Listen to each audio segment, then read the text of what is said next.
Aun cuando ya hemos establecido en otras ocasiones cuál es el origen del miedo, que es una desconexión de la protección divina por haber roto esa relación íntima con Dios y que se encuentra registrada en Génesis capítulo 3, dado que el miedo es algo que no está dentro del léxico divino.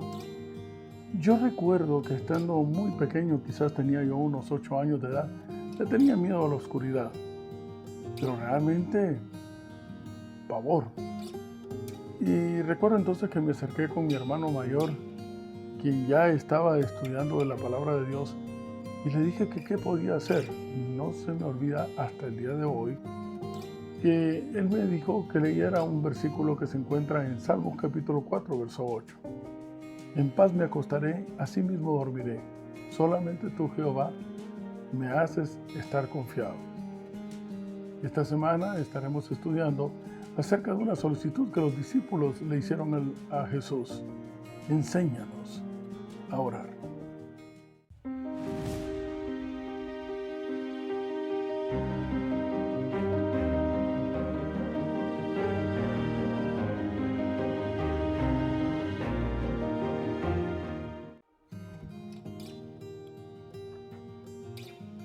Y me encuentro en el Nuevo Testamento buscando en el libro de los Salmos, en el capítulo 23 y el verso 1. ¿Qué salmo tan conocido? Y la palabra de Dios dice: Jehová es mi pastor, nada me faltará. Quizás es oportuno en este instante considerar lo siguiente. En primer lugar, hay una gran diferencia entre dos vocablos, rezar y orar, aun cuando la tendencia de algunos es pensar que la oración y el rezo no necesariamente tiene que ser una comunicación de una experiencia personal, sino que también podemos afianzarnos en la repetición de oraciones ya escritas. La etimología sí hace una distinción. El rezo viene del latín recitar, que es repetir independientemente de los sentimientos que se tengan. Y orar viene del latín oratoria, y de ahí que se le considere un arte de expresar lo que tú llevas dentro. Esto suena interesante ante la solicitud de los discípulos a Jesús, algo que se encuentra basado en el libro de Lucas en el capítulo 11. Así que nos dirigimos hacia el Nuevo Testamento, al libro de Lucas en el capítulo 11 e iniciamos con el verso 1. Lucas capítulo 11, verso 1. Y la palabra de Dios dice: aconteció, tomemos nota de cuál es el escenario. Aconteció que estaba Jesús orando en un lugar, y cuando terminó, uno de sus discípulos le dijo, los discípulos estaban esperando que terminara. Uno de sus discípulos les dijo: Señor, enséñanos a orar, así como también Juan enseñó a sus discípulos. Detengámonos aquí un instante. Es uno de los versos bases de la lección de la escuela sabática de esta semana. En primer lugar, es importante que quizás si la oración es la comunicación, el medio que puede utilizar el ser humano para poder establecer una conversación con el Padre a través de la fe, creyendo que le hay.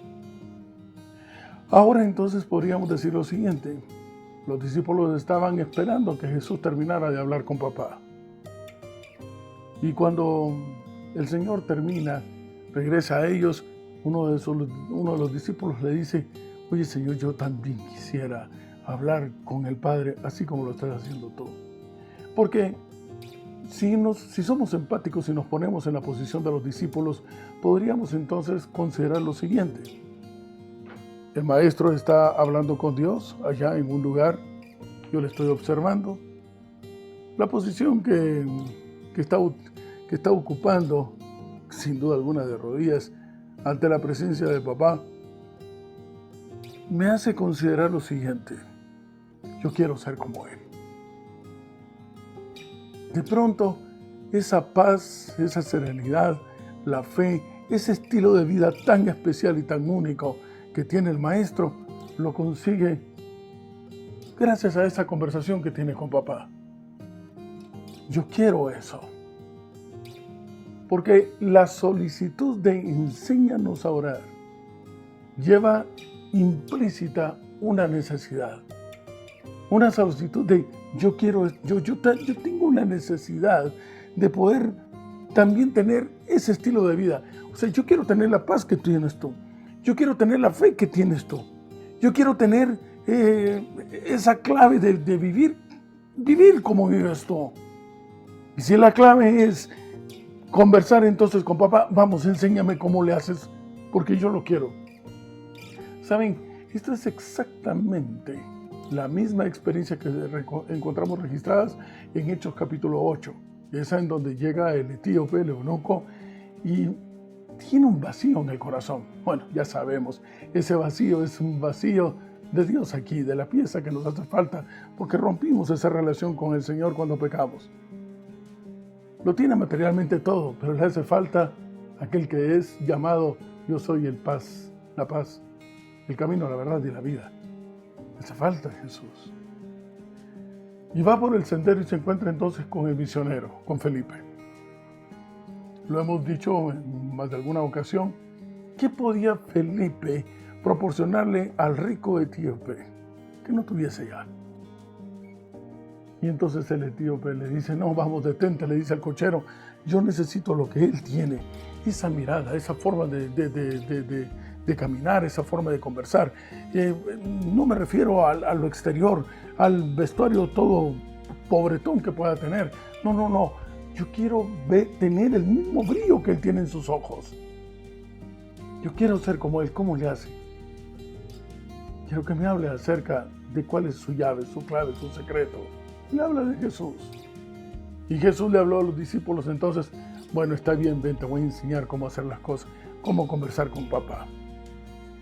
Pero de nuevo quiero detenerme en el punto muy interesante, que es básico, es esencial. El discípulo sintió la necesidad de conversar con papá. Apreciados amigos y hermanos, la palabra de Dios describe en la oración que Salomón hace para la dedicación del templo del santuario en el Antiguo Testamento. Y la respuesta que le da el Señor. ¿Tú quieres que se abran los cielos? Pues bien, si escucharas atentamente mi voz, si mi pueblo se humillare y reconociere su pecado y volteare a verme, entonces yo iré desde los cielos. El punto es, cuando nosotros reconocemos nuestra inmundicia, que somos trapo de inmundicia, estiércol sobre la faz de la tierra, entonces sentimos la necesidad de acudir a aquel que tiene el poder de transformar y de limpiarnos. La misma experiencia del hijo pródigo. Tener esa necesidad. De nada te sirve repetir todas las frases, todas las oraciones que existen en Salmos, si detrás de cada una de esas frases no hay una profunda necesidad de conversar con papá. ¿Me está siguiendo lo que quiero decirle? Las palabras en sí son letras muertas si no hay una experiencia personal de fondo. La oración no tiene poder, contrario a lo que se le ha tratado de vincular. Realmente el poder únicamente lo tiene el Señor. Y la oración es el medio de comunicación para llegar a ese poder que nos es otorgado por misericordia y el inmenso amor que el Señor nos tiene. Sigamos más adelante. Toma nota. Si pudiésemos entonces parafrasear un poco acerca del Padre Nuestro y la oración modelo, el Señor les dijo, oye, verso 2, cuando hablen con papá, díganle, Padre Nuestro que estás en los cielos. Oye, en primer lugar, asume que aceptas que sea tu Padre y que sabes que está en los cielos, que tienes la fe de creer que está allá. Y recuerda, Él es santo, santificado sea tu nombre. Él está sin mancha. Y dile que deseas con todo el corazón que el mismo sistema y estilo de vida que hay allá sea también el que hay aquí, porque el de aquí ya no se soporta. Venga a nuestro reino. Que sea Él el que también gobierna aquí como gobierna allá. Hágase tu voluntad así, aquí en la tierra así como allá en el cielo. Dile cuánta necesidad tienes tú de Él. Cuéntale tus apuros, cuéntale tus ansiedades. El pan nuestro de cada día danos hoy. Dile que quieres también sentir paz en el corazón, que establezca una relación íntima contigo. Y Padre, perdona nuestros pecados, así como nosotros también perdonamos a aquellos que nos ofenden. Dile que necesitas mantenerte en una relación constante con Él para poder soportar las inclemencias del estilo de vida de inmundicia que hay en este mundo. No nos dejes caer en tentación, líbranos del mal. Y reconoce finalmente que Él lo puede hacer, porque tuyo es el poder, el reino y la gloria por todos los siglos de los siglos. Y si tú te das cuenta, más adelante Jesús también les da el ejemplo de aquel hijo que llegando donde papá le pide algo, ¿cómo se lo va a negar? Y les dice entonces en el verso 9, oye, no es que necesariamente tienes que repetir en un rezo sin sentido lo que te estoy diciendo, no, te estoy dando la clave, los ingredientes de cómo hacer una conversación con papá. Y recuerda entonces, si pides y tienes y eres considerado un hijo de Él, si pides se te dará. Si buscas vas a encontrar. Si le llamas, Él acudirá. Es que el que pide recibe y el que busca halla. Estoy en el verso 10. Y al que llama se le abrirá.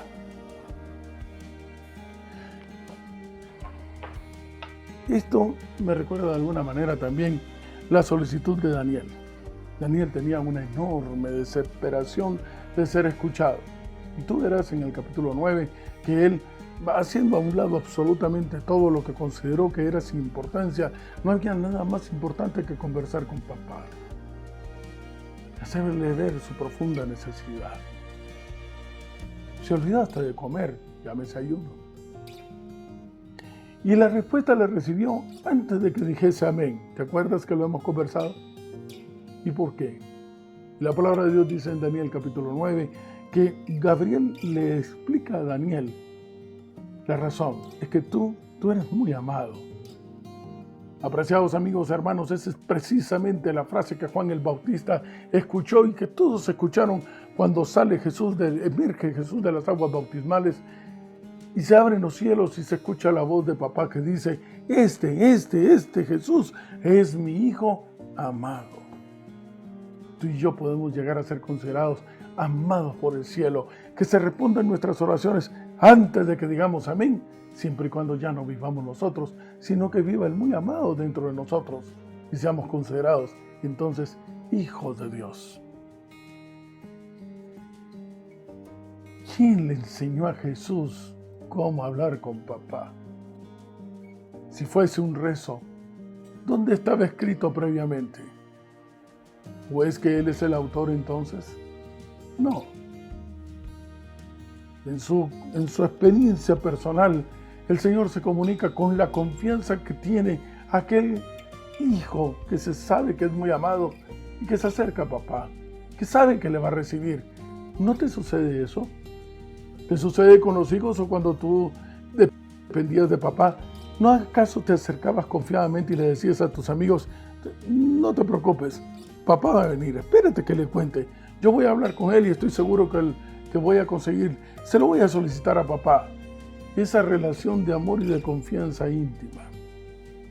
Eso es lo que quiso realmente el Señor enseñarle a los discípulos. Él es papá. Y confiadamente te puedes acercar a Él. Y te voy a decir cómo lo hago yo. Enséñanos a orar. Realmente creo que son las palabras, la frase más importante de todo este texto es esa. No como hablarle a papá, sino que previamente sentir la necesidad profunda, desesperante y angustiosa quizás, dependiendo de las circunstancias que estás viviendo, de conversar con aquel que realmente tiene todas las soluciones para tu caso, tiene la respuesta que tú necesitas, tiene la capacidad de llenar tu corazón porque llena el universo. Traigo en este momento una vez más a colación un texto que encontramos en un libro extraordinario, Mensajes Selectos, tomo 2, de una escritora fantástica, también inspirada, Elena G. White. Y dice este texto, He recibido cartas en las que se me preguntaba acerca de la actitud que debía adoptar una persona que ofrecía una oración al soberano del universo. ¡Qué pregunta! ¿De dónde han sacado nuestros hermanos la idea de que deben permanecer de pie mientras oran a Dios? Ella habla acerca de que en determinado momento había alguien en la congregación que iba a guiar la oración y estaba de pie, y ella de inmediato se sintió con la necesidad de decirle que se acordara de a quién le iba a hablar. Leo textualmente: al verlo permanecer de pie cuando sus labios estaban por abrirse para orar a Dios, experimenté la viva necesidad de reprocharlo directamente. Lo llamé por su nombre y le dije: arrodíllese. Esta es siempre la posición correcta. Tanto en el culto público como en el privado, nuestro deber consiste en arrodillarnos delante de Dios cuando le ofrecemos nuestras peticiones. Este acto muestra nuestra dependencia de Él, pero sobre todo que reconocemos que Él puede. No solo porque es todopoderoso, porque es el único Dios, pero sobre todo que lo va a hacer, porque nos ama, porque somos sus hijos, porque es papá. Así que, apreciados amigos, hermanos, la pregunta que surge entonces es: ¿tiene sentido entonces que leamos los salmos? Saben ustedes, en terapia médica, especialmente para subir el nivel de alcalinidad en el pH, haciendo de esto un espacio inhóspito para los gérmenes, para la enfermedad, el tener un estado emocional alcalino, es ideal para poder desarrollar una mejor salud. De ahí aquellos que tienen fe entonces de que todo estará resuelto, pues viven más tiempo. Y los deprimidos pues se enferman más rápido, se deterioran con mayor velocidad. Los salmos son nada menos que se ha descubierto que son de enorme beneficio para aquel que los escucha o que los está leyendo. Es como leer la experiencia de otro, pero que tiene un común denominador con todos ellos al final. Y es que al final regresan a confiar en Dios, en que Dios tiene la respuesta. Por ejemplo, si de nuevo volvemos al Salmo 23, en el versículo 1, notaremos que en la palabra de Dios no dice: Jehová es tu pastor y nada te faltará. No, sino que te voy a contar mi experiencia, dice el salmista. Jehová es mi pastor. Y cuando lo dice mi pastor, pues nada me faltó. Pude andar en caminos de oscuridad, en valle de sombra, pero no temí mal alguno, porque Él estuvo conmigo.